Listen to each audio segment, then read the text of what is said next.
Hi hello வணக்கம் நண்பர்களே, நான் உங்கள் தோழி வினு. இது வினுஸ் தமிழ் ஆடியோ நாவல் சேனல். என்னோட கதைகளை என்னோட குரலில் கேட்க நம்மளோட சேனலை சப்ஸ்கிரைப் செஞ்சுக்கோங்க.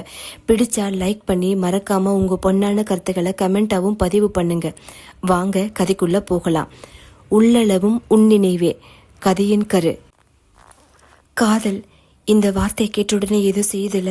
உடல் முழுவதும் ஏதோ அனல் பருவது போல ரசாயன மாற்றம் நிகழத்தான் செய்யுது.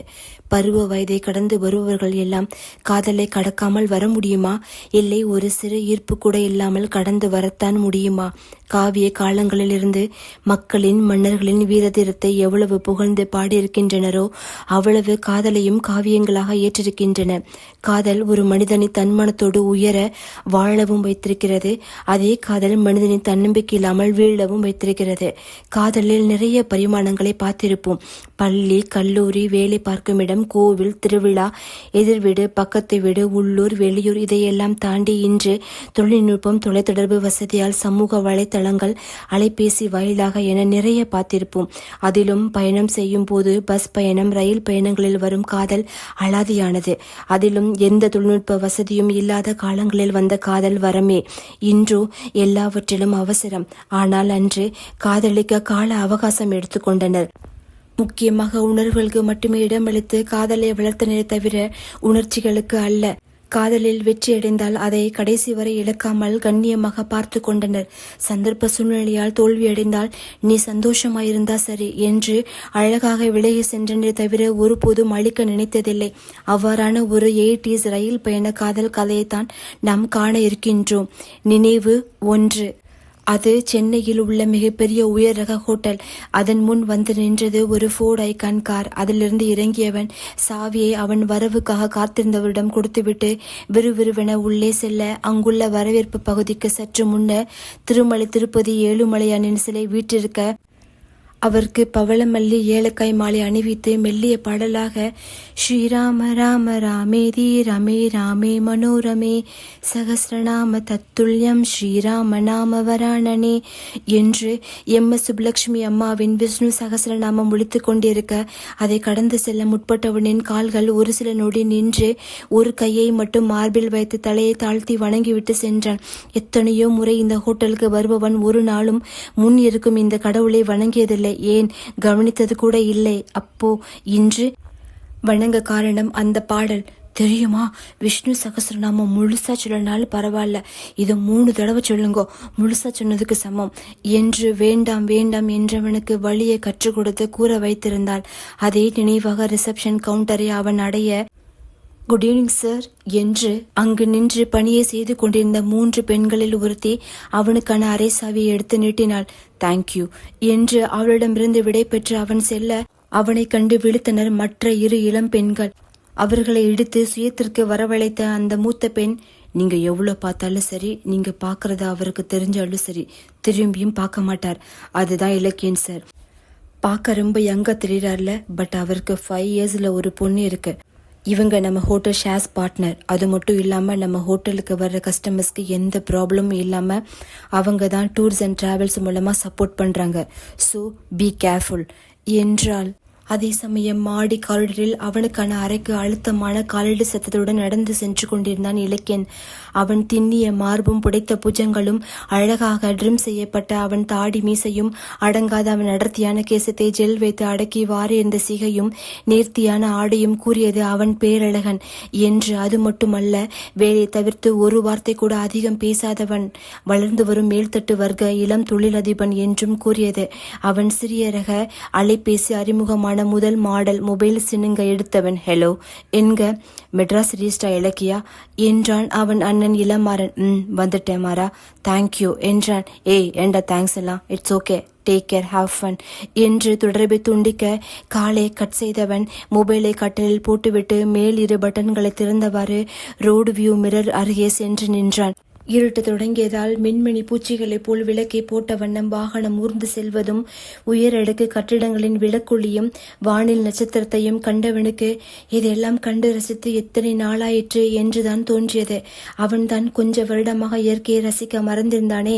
என்னதான் தன்னை இயல்பாகவும் உற்சாகமாகவும் காட்டிக்கொண்டாலும் அவனிடம் எப்போதும் ஒளிந்திருக்கும் சோகத்தை அவனுக்கு நெருக்கமானவர்கள் மட்டுமே அறிந்திருந்தனர். அவற்றை ரசித்துக் கொண்டே வந்தவன் கண்டது ஓங்கி கம்பீரமாக நின்று கொண்டிருந்த பெருமாள் கோவில் கோபுரம்தான். அதை உற்று நோக்கியவனின் எண்ணங்கள் வேகமாக பின்னோக்கி ஓட சட்டென அவன் அழைப்பு மணி ஒலித்தது. இதனால் தன் எண்ணங்களுக்கு விடுதலை அளித்து இனி அவற்றை எண்ணக்கூடாது என்று முற்றுப்புள்ளி வைத்துவிட்டு கதவை திறக்க, சார் யுவர் டின்னர் என்று நீட்ட வாங்கியவன் அறையை சாற்றிவிட்டு கட்டிலில் சரிந்தான்.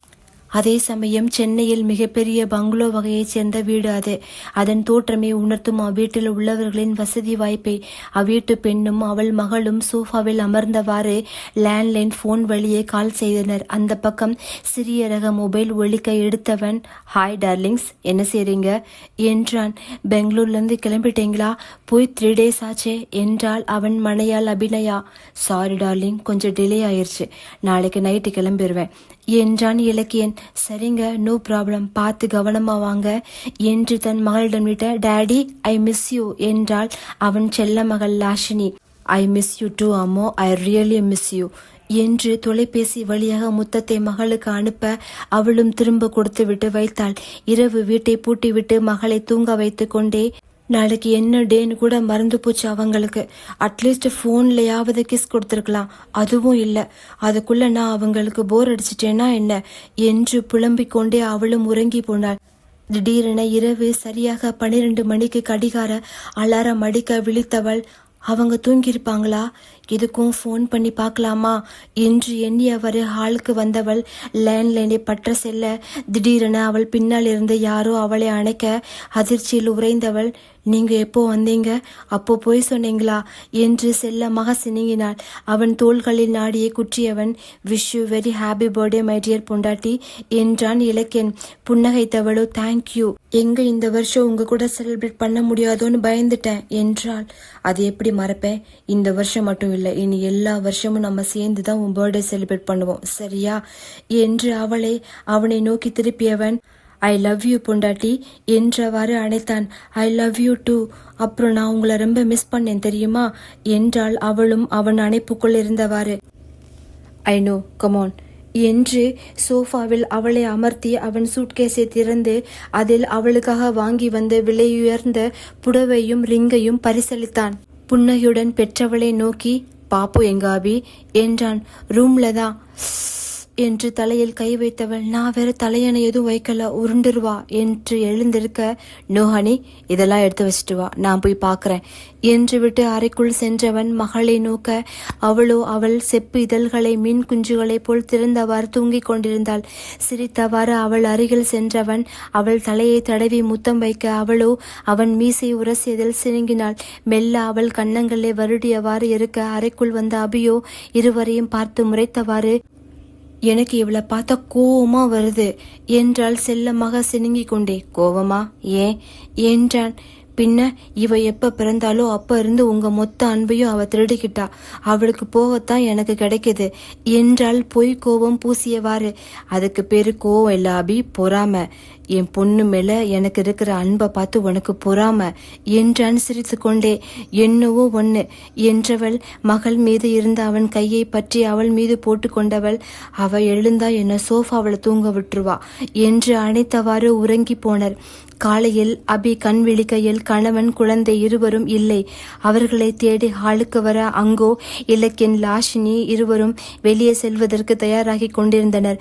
அவர்களை பார்த்த அபி, எங்க என்று சைகை செய்ய, உன்னோட பர்த்டேவை செலிப்ரேட் பண்ண போறோம், பாண்டிச்சேரி ஐலாண்ட்ல ஃபுல் டே அங்கதான், பேக் வாட்டர்ஸ் போக போறோம், போட்டிங், லஞ்ச், டின்னர் முடிச்சிட்டு நைட் ரெசார்ட்ல ஸ்டே, மார்னிங் தான் ரிட்டர்ன், எப்படி என்றான். வெளி விரித்தவளோ, குட் ஐடியா, நானும் ரெடியாகி வர்றேன் என்று அபி செல்ல, இலக்கியனோ லாஷினிக்கு உணவு தயார் செய்து ஊட்டி தலைவாரி உடை உடுத்தி அன்று குழந்தைக்கு தேவையான ஸ்நாக்ஸ், ட்ரெஸ், மெடிசன் என அனைத்தையும் எடுத்து வைத்தான். கிளம்பி வந்த அபியை அழைத்து கொண்டு மூவரும் கிளம்பினர் பாண்டிச்சேரியை நோக்கி. அங்கு சின்னம்பர் போட் ஹவுஸில் பேக் வாட்டர்ஸ் பயணமாக 30 நிமிடம் பயணம் செய்து பாரடைஸ் பீச்சை அடைந்தவர்கள். அந்த கடற்கரையும் ரம்மியமான காற்றும் அவர்களை மிகவும் ஈர்த்தது. அந்த ஐலாண்டின் அழகே வெள்ளை நிற மிக மிருதுவான கடற்கரை மணலும் அடர் நீல நிற கடல் நீரும் வெளிர் நீல நிற வானமும் தான் அதன் அழகுக்கு மேலும் அழகு சேர்க்க அதன் ரம்மியமான குளிர்ந்த கடல் காற்றும் இருப்பவர்களின் மதியை மயக்கும் அளவுக்கு கொள்ளை அழகுதான். அபியோ கடலில் நனைந்து மகிழ்ந்திருக்க, இலக்கியனோ லாஷினி கடலில் குளிக்கவும் தட்பவெப்பநிலை தன் மகளின் சருமத்தை பாதிக்காமல் இருக்க சன்ஸ்கிரீன் பூசிக்கொண்டிருந்தான். அதை கண்ட அபி, எனக்கு ரொம்ப சென்சிட்டிவ் ஸ்கின் தான், எனக்கு பூசுங்க என்று இரு கையையும் நீட்ட சிரித்து விட்டான் இலக்கியன். இதுக்கு கூடவா? உங்க 2 பேர்ல யாரு குழந்தைங்கன்னு தெரியல. சமயங்கள்ல அம்மு கூட மெச்சூர்டா பிஹேவ் பண்றா அபி, நீதான் ரொம்ப சைல்டிஷா போய்கிட்டு இருக்க என்றான். குழந்தை அம்முவோ, நெக்ஸ்ட் டைம் அம்மாவை வீட்டிலே விட்டுலாம் டாடி, இல்லை அம்மாச்சி வீட்டில் விட்டுட்டு வந்துடலாம் என்க. ஹஹா என்ன இலக்கியன் சிரிக்க, அபியோ, எங்கள் அம்மா வீட்லையா? போக முடியாது, போடி, என் புருஷன் கூட தான் எப்பவும் இருப்பேன், நீ போ பாட்டி வீட்டுக்கு என்று இருவரும் சண்டையிட, ஓகே ஓகே எனஃப், வாங்க, டைம் இப்படியே போயிட போகுது என்றான். அப்போ உங்க பொண்ணுகிட்ட சொல்லுங்க 5 வயசுக்கு ஏற்ற மாதிரி பேச சொல்லி, கிழவி மாதிரி பேசுறா என்றாள் அபி. லாஷினி குட்டியோ அபியை பார்த்து முறைக்க, இலக்கியனோ, அம்முக்குட்டி, மம்மிக்கு இன்னைக்கு பர்த்டே, ஸோ மன்னிச்சு விட்டுறலாம் என்க. சரி டாடி, உங்களுக்காக என்று தந்தையை கழுத்தோடு அணைத்து கொண்டாள். இப்படியே கடற்கரையில் கொண்டாடி குதூகலித்தவர்கள் பொழுது சாய துவங்க மாலை 6:30க்கெல்லாம் பேக் வாட்டர்ஸ் போட்டிங் சேவை நிறுத்தப்படும். 8 மணி போல் ரிசார்ட்டுக்கு திரும்பியவர்கள் குழந்தை லாஷினியை குளிக்க வைத்து தலைவாரி இரவு உணவு கொடுத்து தூங்க வைத்தான் இலக்கியன். அபிநயாவோ அவள் அன்னை இலக்கியன் அன்னை என்று 1 மணி நேரம் பேசிவிட்டு வந்தவள் கண்டது தூங்கிக் கொண்டிருந்த இருவரையும் தான். இதழ்களில் மென் சிரிப்பை பூசியவள் பால்கனியில் சென்று நின்றாள். ரெசார்ட் ஆகையால் இரவு நேர சில்லென்ற கடல் காற்றும் கடல் அலை ஓசையும் மனதிற்கு இதத்தை தர மனதார வேண்டினாள் இறைவனிடம். ஹவ் லக்கி ஐ ஆம், நான் நினைச்சு கூட பார்க்கல. கல்யாண வாழ்க்கையை பத்தின கனவை விட கவலை தான் அதிகமா இருந்தது. ஆனா இப்போ ரொம்ப ஃபுல்ஃபில்லா இருக்கு.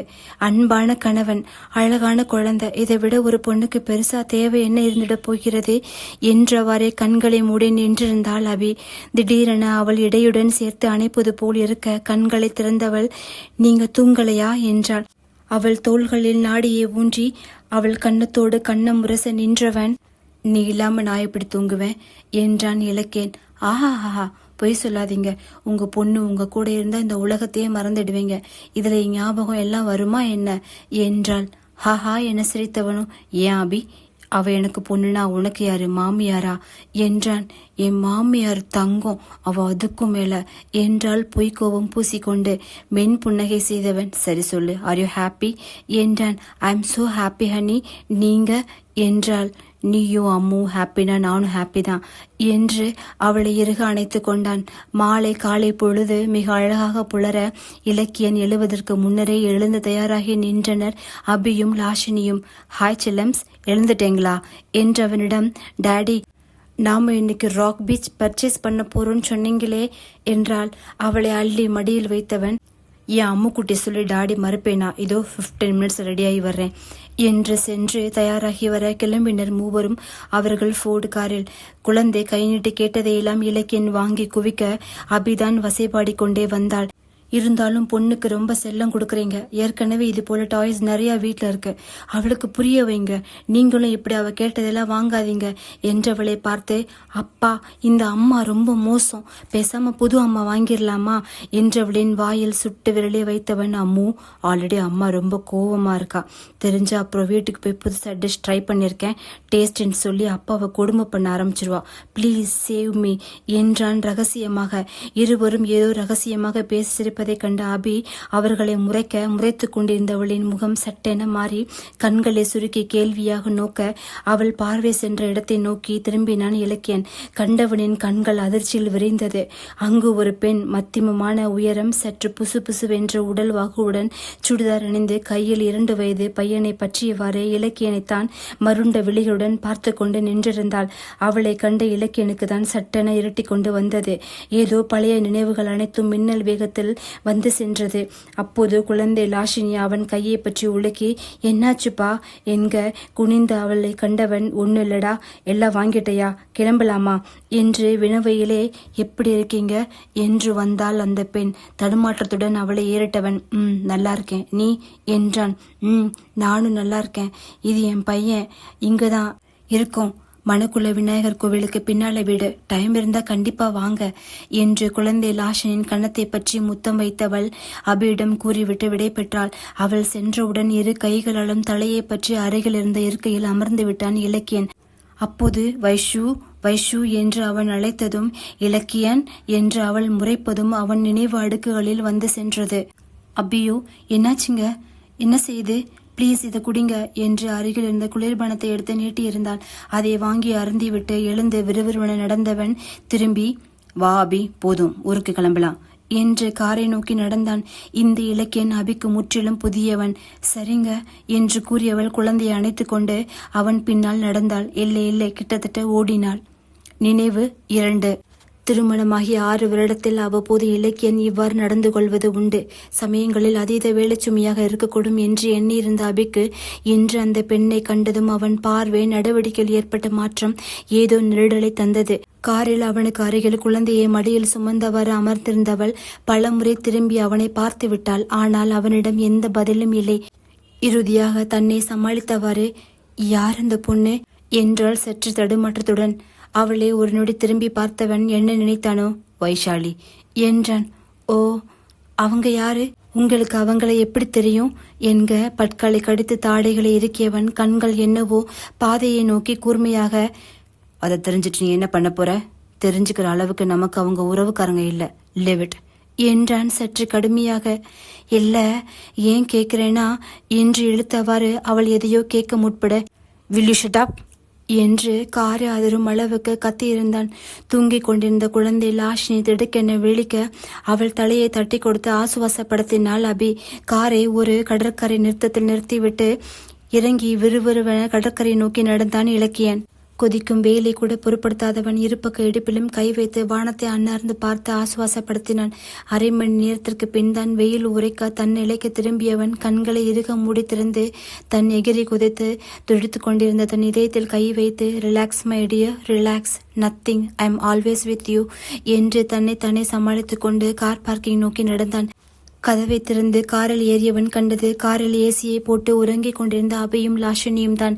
இருவரையும் பார்த்து பெருமூச்சு விட்டவன், இலக்கியா, உன்னதான் உலகமா நம்பி இவங்க 2 பேர் இருக்காங்க, அதை மறந்துடாத என்று தனக்குள் கூறிக்கொண்டவன் சென்னை நோக்கி காரை செலுத்தினான். சட்டென நொடி பொழுதில் ஏதோ பழைய நினைவுகள் அதிவேகத்தில் கண்களின் முன் வந்து செல்ல தலையை உலுக்கி சமன் செய்து திரும்பி மனையாளை நோக்க அவளோ தூக்கம் கெஞ்சிய மருண்ட விழிகளுடன் அவனைத்தான் பார்த்து கொண்டிருந்தான்.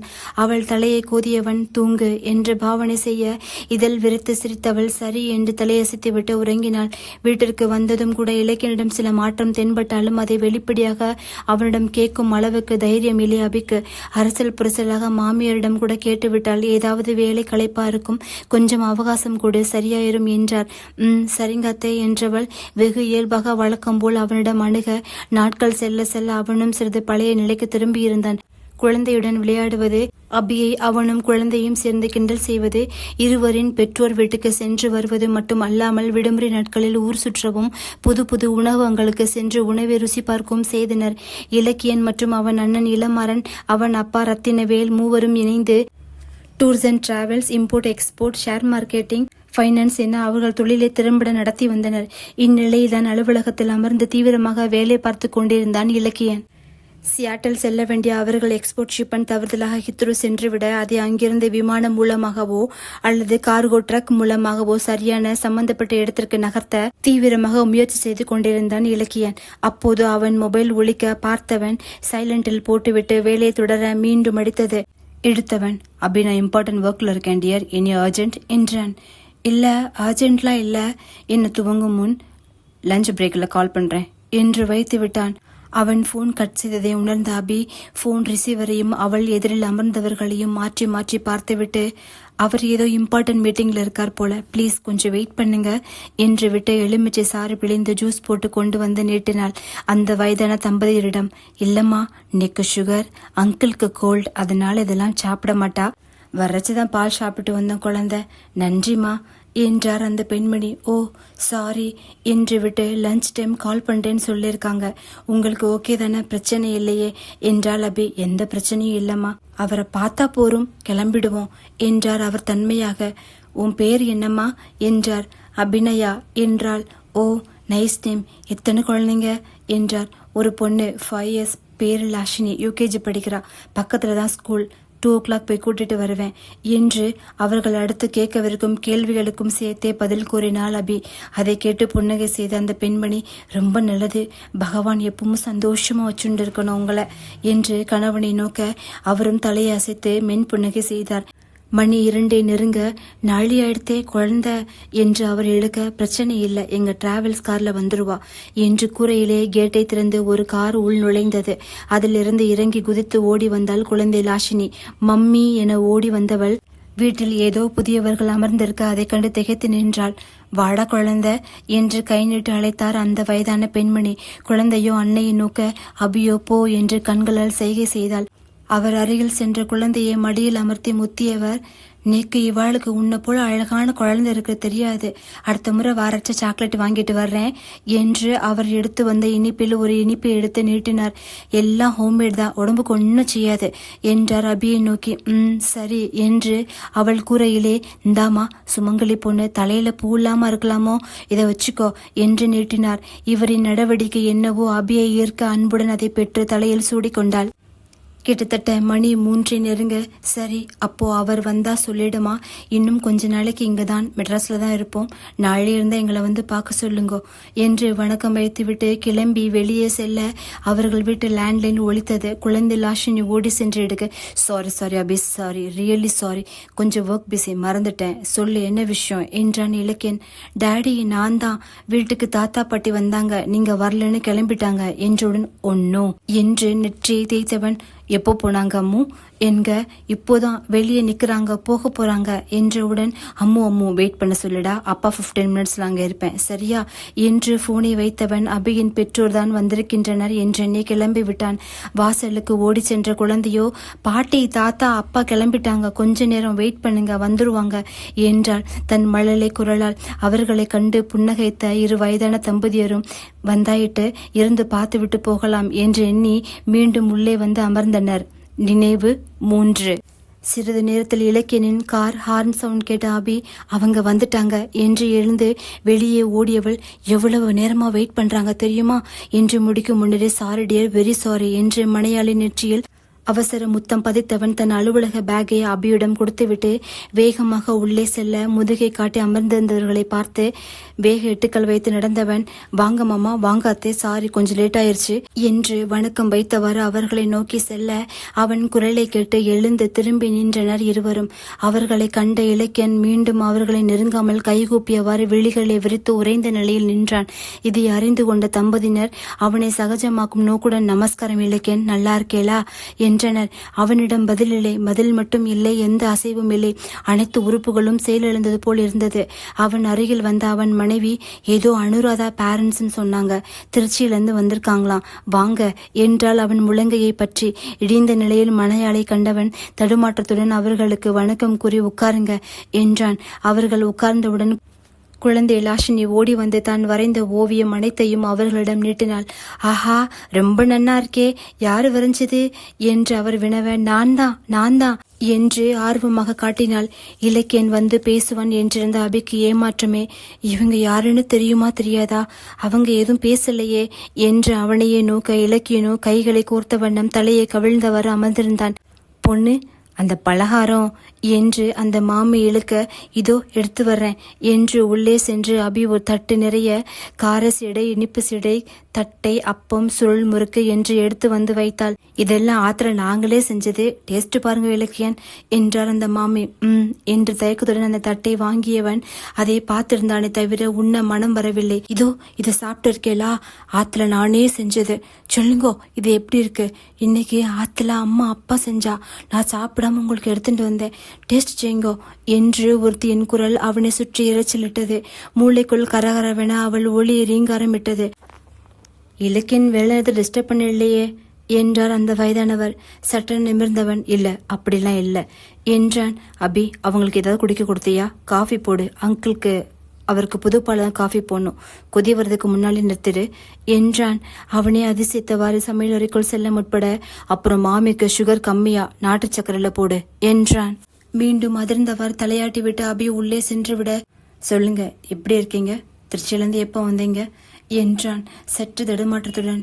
நேத்து தான் இலக்கியன் முக்கியமா உங்களை பார்க்க தான் வந்தோம் என்றவர்கள் சில விவரத்தை கூற வெள்ளிநீர் பொங்க அவர்கள் கூறியதை கேட்டவன் அபி காஃபி கொண்டு வரும் வேளையில் தம்பதியர் இருவரும் கைகூப்பியவாறு இது ஒரு கைமரண நினைச்சு என் பொண்ணுக்காக பண்ணுங்கோ இலக்கியன் என்றனர். இலக்கியனிடம் எந்த எதிர்வினையும் இல்லை. யார் இவங்க பொண்ணு? இதோ அனுராதன் சொன்னாங்களே, அவளா இருக்குமோ? அவளுக்கு இவங்க கிட்ட என்ன உதவி வேணும் என்று அபி கேள்வியாக மூவரையும் நோக்க, ஏதாவது சாப்பிட்டு போகலாமே என்றான் இலக்கியன். அந்த மாமியோ, இல்ல அம்பி, இன்னைக்கு திருவோண நட்சத்திரம், அதனால மாமா உபவாசம் இருக்கா. பார்த்தா சாரதி கோவில்ல வாத்திய பிரசாதம் வச்சுட்டு இருப்பா. அதை வாங்கி சாப்பிட்ட பிறகுதான் உபவாசத்தை முடிப்பா. தப்பா நினைக்க வேண்டாம், இன்னொரு நாள் நிச்சயம் சாப்பிடுறோம், அப்போ வர்றோம் என்று வெளியே சென்றவர்களே அவர்கள் டிராவல்ஸ் டிரைவரை அழைத்து கூறிய இடத்தில் விட்டுவிட்டு வருமாறு பணிந்தான். வீட்டிற்குள் வந்து சோஃபாவில் அமர்ந்தவனை நோக்கி வந்த அவன் மனையால், யாருங்க அவங்க? பிராமின் போல இருக்காங்களே, உங்களுக்காக 5 மணி நேரமா வெயிட் பண்ணாங்க.